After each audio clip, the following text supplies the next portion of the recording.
Hey guys, இன்னைக்கு நம்ம வீட்டில் என்ன லஞ்சுன்னு பார்த்தீங்கன்னா ஒயிட் ரைஸ், கர்ட் இருக்கு. தென்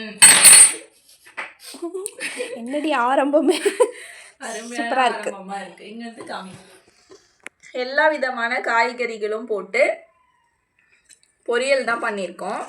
கேரட், பீன்ஸ், அப்புறம் அவரைக்காய், மெயினாக இதில் நம்ம கத்திரிக்காய் போட்டிருக்கோம். இந்த மாதிரி காய்கறி பொரியல் சில பேருக்கு பிடிக்கல அப்படின்னு நினச்சிங்கன்னா கத்திரிக்காய் போட்டிங்கன்னா டேஸ்ட்டே சூப்பராக மாற்றி கொடுத்துரும். சூப்பராக இருக்கும்.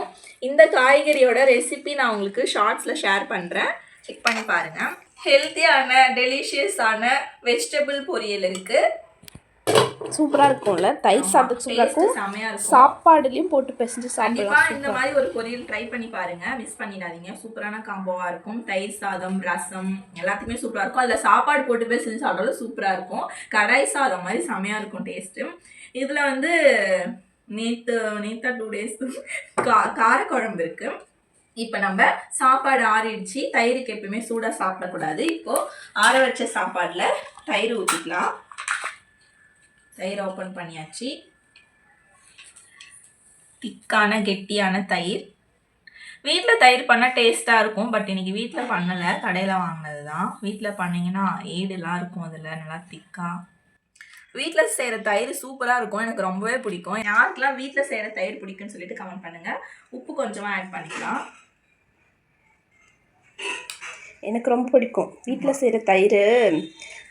துவஞ்ச உடனே அப்படியே ரொம்ப புளிப்பும் இல்லாமல் அப்படியே ஒரு இது இருக்கும்ல, சூப்பராக டேஸ்ட்டாக இருக்கும்.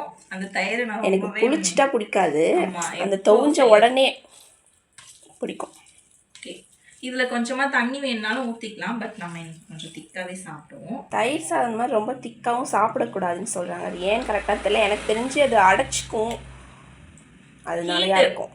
திக்காக சாப்பிட்டா ஹீட்டுன்னுவாங்க. கொஞ்சம் தண்ணி ஊற்றி மோர் மாதிரி இல்லை லைட்டாக தண்ணி ஊற்றி சாப்பிட்டிங்கன்னா நல்லது. இப்போது நான் தயிர் உப்புலாம் போட்டு மிக்ஸ் பண்ணிட்டேன். அதுக்கு சூப்பரான காய்கறி பொரியல் வச்சுக்கலாம். பார்க்கும்போதே சாப்பிடணும் போல. டேஸ்ட் இன்னும் சூப்பராக இருக்கும்டி, செமையாக இருக்கும். இந்த மாதிரி கண்டிப்பாக ட்ரை பண்ணி பாருங்கள். காய்கறி இந்த மாதிரி எல்லாமே மிக்ஸ் பண்ணதாக சமைச்சு பாருங்களேன், சூப்பராக இருக்கும் டேஸ்ட்டு. சூப்பரான லஞ்சுங்க. தயிர் சாதம், பலவிதமான காய்கறிகள் போட்ட ஒரு அருமையான பொரியல்னே சொல்லலாம். இப்போ டேஸ்ட் பார்க்கலாமா? தயிர் சாதத்தில் வச்சு அப்படி எடுத்து சாப்பிட்டீங்கன்னா சூப்பராக இருக்கா? சூப்பராக இருக்கணும், அமுத மாதிரி இருக்குன்னே சொல்லலாம். என்னை பொறுத்த வரைக்கும் தயிருக்கும் இந்த ஒரு காய் பொரியலுக்கும் சூப்பர் காம்போ, பெஸ்ட்டு. எனக்கு பொறுத்த வரைக்கும் இந்த லஞ்ச் எனக்கு ரொம்ப பெஸ்ட். எப்பயுமே இந்த மாதிரி காயெல்லாம் நிறையா இருந்துச்சுன்னா அம்மா கிட்ட இந்த மாதிரி காய் பொரியல் செய்ய சொல்லுவோம். இன்றைக்கி நானே பண்ணியிருக்கேன். நீ ஆக்க அடிச்சிடும்.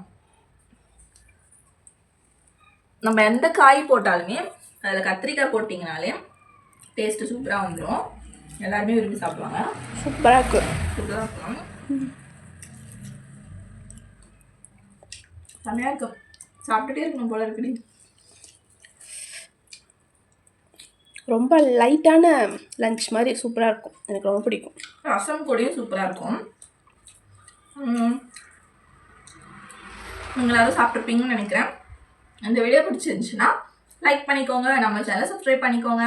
நெக்ஸ்ட் ஒரு விளாகில் பார்க்கலாம். பாய் பாய் பாய்.